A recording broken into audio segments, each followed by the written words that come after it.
Hey guys, Colbert here. Welcome to another Racial Legends video. Guys, this one will be a Lydia the Death Siren showcase video. Of course, this is the first day that she's released. I, of course, have her maxed out. All her skills are fully leveled up. She's got some gear on right now, but it's like the first day gearing. This is not a guide, whatever. For Lydia, this is just the first day showcase. Guys, Lydia the Death Siren is the reward for finishing the faction wars. I have finished the faction wars. Apparently, there she is. You cannot get her from shards, and she is our reward for Halloween. Apparently, I think I don't think like the new champion that's coming. It is the reward for Halloween. This is my reward for Halloween. She is the reward. Let's see the ratings before we go on to the video.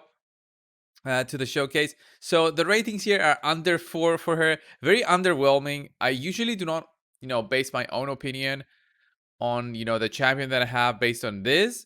But remember, guys, that all the players that do have Lydia and made these ratings, finished faction wars. Faction wars is one of the hardest parts of the game, excluding PvP.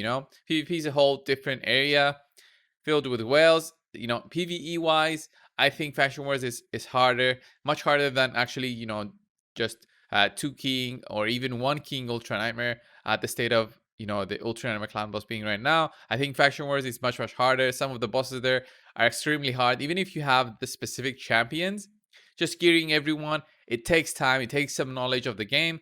And doing all that means you know your way around all these areas of the game. So the people who graded her, had a base to do all this. So she's not a 5, of course, anywhere it seems, which is kind of sad, especially on arena defense. Expect that I would expect from her at least a 4. If arena defense, because she does have that aura. So we'll look at this in a bit. So the way that I've built her is just some speed and accuracy gear. The reason for that, guys, is I still haven't figured out the perfect scenario for her, the perfect gear, and the perfect masteries for her. And I bet nobody else has still. There's still teams that will be developed based on her kit. And maybe she will become the OP champion that everyone was hoping that she would be, fearing that she would be. So I do have some speed sets here and accuracy set just so that we can land our debuffs. I do have high resist here so that she doesn't get any debuffs on her during the waves and on some of the bosses, depending on which boss you're fighting. So I will be doing some dungeon showcase, not really for arena, because arena, as I said, it's still I'm still don't know how to use her. I think she will be better on defense rather than offense. So I've just put some speed gear on her, some crit rate, resistance, speed boots, and then I just went HP, and then accuracy on the banner. This is not a guide, guys. It's just a showcase. So her skills, guys, A1, it's oppression, attacks one enemy. 75% went to 100%, fully maxed out. To place the fear debuff for 1 turn has a 75% chance of increasing the duration of any poison sensitivity debuffs for 1 turn. Fantastic for the clan boss. The second part, the first part is great for, PvP, possibly because fear is only really used for PvP, maybe some dungeons.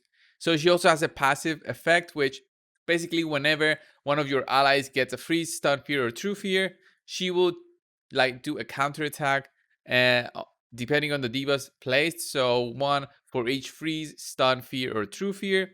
And the first attack will hit, the main attacker, and then the other extra hits will be attacking random enemies. So in places like the ice column, she will be possibly attacking 3 times if everybody else gets frozen. So that's how she works. Siren's well, her A2 is what makes her so great. So if you are at this point of the game that you finish faction wars but still do not have a champion that applies decreased defense or weaken, then she is here for you. She applies this as an AoE, which is fantastic, and she also buffs up your team with a strengthen and an increased speed buff, which is fantastic. Although for single target, we did get Feign a few days ago. So, I mean, for single target, Feign is actually better maybe for clan boss, considering she also has, that poison buff, poison debuff as well. So, nullification, her A3, this goes to 100%, attacks one enemy 2 times. The first hit has a 75% chance of placing it at 25% poison sensitivity. That's when we need it for, the clan boss. The second hit has a 75% chance to place a block buffs and a block cooldown skills debuff, which is great, especially for those, PvP situations, you want to have somebody like a single target, block buffs, and a block cooldown skills. Basically locks down an enemy, but you need to have high accuracy for PvP situations. So finally, her aura increases ally resistance in arena battles by 100. I would like to see this, ally resist and accuracy in all battles by 100. This would make her much better in both offense and defense, and she would showcase how overpowered she is. But at her state right now, I don't think she is overpowered. She's good, but not overpowered. And masteries, guys, I just went for Eagle Eye right here just to get that extra accuracy for some PvP situations. For PvE, you could go just War Master, uh, just that extra bit of damage, and then Retribution route. But this build is not ideal for everyone. I'm just using this as a first build, and this is work in progress. Of course, this is the first day that everyone's playing around with her. So let's go and do some dungeons with her. Let's go to the Ice Golem's Peak and see what she can do in there. So usually I have this team to do the Ice Golem. This is my fast team, but instead of using my Venus, I'm gonna use her. So let's see what she does and how good she is, guys. So she goes in, should go before the Royal Guard. There we go. Defense down and weaken on everyone. The Royal Guards go. I mean, this works as intended. Fantastic to go through wave 1. Wave 2, I mean, you need to reduce the cooldown. It's fine. I don't have a Chimar. I could have used my Renegade here instead of using, Krisk. So you see all those debuffs that you apply with that A3, block cooldown skills, block buffs. There's a speed down as well in there. There's all the debuffs from my team right there. So yeah, we won't see another showcase of her here. She just did her A3, and the Royal Guards will clear the wave. Nothing too amazing here compared to if you already had something like a Dracomorph or a Venus that apply an AoE defense down and weaken, there's no change for you right here. So here is when I want to see her passive here. We didn't go through the passive, so let's quickly go through her passive. There it is. You see, denied. There we denied the revive for the 2 ads that the boss summoned. So what does her passive do? Denies enemy revive attempts. This works even if this champion is dead. So if she died, she would still do it. If this champion is alive, when an enemy revive is denied, revives all dead allies with 50% HP and 50% turn meter. Grants an extra turn instead if there are no dead allies. So yeah, so when we did the deny, we could have revived all of our team. Instead, she just gained an extra turn. She went with her A1. If this champion is dead when an enemy revives is denied, revives the champion with 50% HP and 50% turn meter. This skill will ignore block revive. Fantastic passive. I mean, it's a new kind of thing, that a denial. So it's the first time we have this, but now it's on a 6 turn. We need 6 more turns for this to come back up. And you're gonna see, guys, that the Ice Golem will actually be able to revive on the next turn. So her passive, it's like one thing only. It would have been great if for PvE purposes this was no cooldowns, but for PvP, of course, that would be overpowered against revivers. So now the boss, of course, goes with his revive, and she can't really do that passive again. So maybe instead of using Krisk, if I use something like a Renegade, maybe I could showcase her revive ability as well when that deny happens. So let's do one more run. I'm not gonna pause it this time.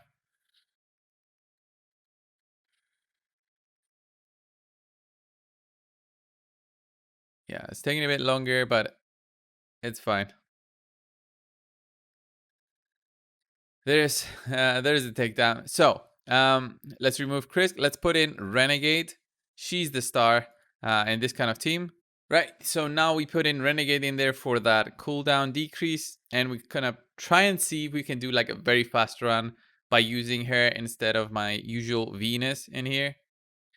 So she just has like random sets, as you saw, nothing special. Of course, my Royal Guards have the damage there. So maybe I needed Renegade a bit faster. There's a reset. Boom. Boom. There we go. 24 seconds. Maybe if Renegade was a bit faster, could have been better.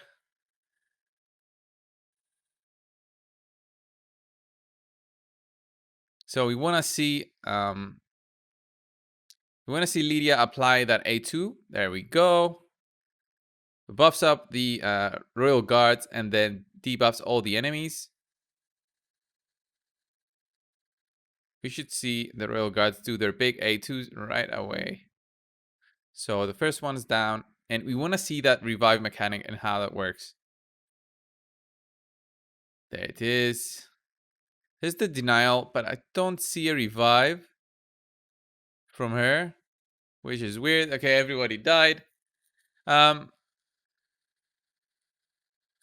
thought she would have revived there, but yeah, she didn't revive. I don't know what happened there. I don't know if the passive didn't work. So maybe I'll check it during editing and see what happened. So if I had royal guards that were dead and he tried to revive, he would get denied and my team instead would be revived. So I think that didn't happen, and I'll check it during the editing of this video. So that was in terms of PvE. I'm not too excited about using her in anywhere in the current state of PvE. She won't improve my times at all. So as an endgame player, she is not an improvement for me. She of course gets an under for there in the sense that I do have better champions for that. I've got my Venus. I don't have Draco, but yeah, I can use Venus instead in any situation. So let's try some PvP. Of course, these teams are relatively easier than usual. So what I want to see is how would you use her in PvP situations. You want to use her with high resist teams, basically. Um, Maybe something like this, a Cadraphone in there for the damage she gives resist. She gives that defense down and weaken, and then maybe a buff strip also in there. So not a fast team, but a team that actually can remove buffs and can do some damage through that Cadraphone. So yeah, this team is very slow. Defense down and weaken is on everyone. Remove all the buffs, and then Cadraphone will just clear that. We got some weak hits there, but it's fine. There we go. And we finished that off. Of course, this was a very easy team. Let's refresh. Maybe we find some harder teams here. Okay, this one has a Hegemon. Let's see if that resistance actually plays a role here. 400 resistance ain't that much. So yeah, everybody else had good, I mean, they resisted something, but Cadraphone has basically zero resistance. So he got a block cooldown skills from Hegemon, which I didn't want to see. So what would I want now in a PvP situation? Of course, defense down on weekend would be great. But here, maybe I do want to block buffs and block cooldown skills on this guy, on Warlord. There it is. So he doesn't, wreck my team in terms of cooldown increase. So remove all those buffs. The enemy Madame will go now. So let's try kill her. There we go. And let's see how this goes. Oh, get attacked. Apply the defense down on weaken. We already had a defense down from Madame, but weaken gives us another 25%. And I mean, this team is still relatively easy. Let's kill this Warlord. And yeah, we should be fine. Maybe I should try this in 3v3 where teams are a bit more of my level instead.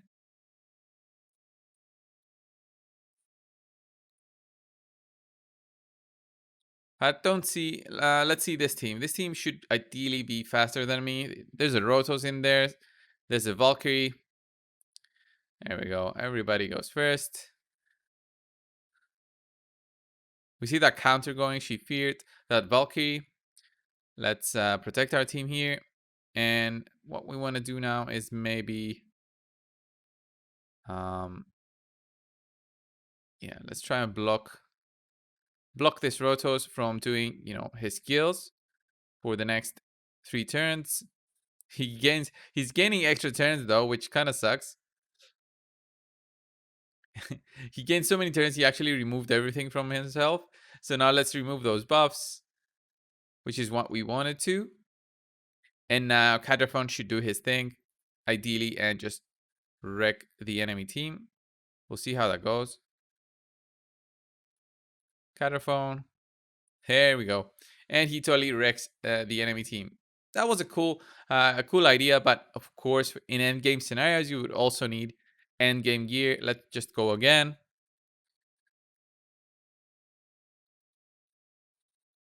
Resist there. It doesn't really help the Caterphone that doesn't have that high resistance. My Duchess has high resist, so these two go well together. And I think my Madame also has a good amount of resist. So we can do our A2 here. So we'll try to do the A1. We can't do A2 because there's the block debuffs buff. Kind of sucks. And let's try and kill this Hegemon. There we go. One shot. Great. But the Duchess will revive. It's fine. Oh, she didn't revive. We blocked that actually. Okay, I totally forgot about her skill. So we blocked that revive, which is great. Now we go with that A2. There's the strengthen. We have the speed buff up. Let's remove some buffs with Madame. Let's try to go for the A1 here. There we go. Double hitting. Couldn't kill her because of the weak hits. And the Duchess kills the Duchess. Let's see that A3. Boom. Double hit. 10k each hit. That's okay. I don't have her built with 4 damage. So, and now we finish off with that A2. Just great. Um, I think this was the showcase, guys. For a first day of her, my idea is that she's still a work in progress. I really want to see, the end game players who have all the champions available in their kits, in their vaults, to see what kind of setups they want to think about to use with Lydia. I do think that she will be great with champions like a Warlord in a very defensive team. So something like a Lydia, Warlord, maybe a Torment in there, and then maybe a Mountain King with the shield set will be a fantastic stall team for PvP. That's just my first team that comes in mind. In terms of PvP situations, you want to have a very defensive team that nobody can really beat. And even the block revive will work in your in your favor in terms of the enemy team, depending on that revive for it to work. There's some teams out there that use this setup. So they have Cardinal in there that revives. Lydia will be placed there to basically block that revive and help you win. So they won't be able to cheese when Lydia is in the team. So that's it for this video, guys. If you like this video, leave a like down below. Of course, this weekend we have the Halloween event. We're going to have a 10x on all Halloween champions from the past Halloween for the first 2 days. And the final 2 days we'll have a 10x for the new Halloween champions that are coming. You'll see that all in game. And you see the portal, of course, light up when that happens. Thanks a lot, guys, for watching. Subscribe if you haven't already. And I'll see you in the next one. See you guys.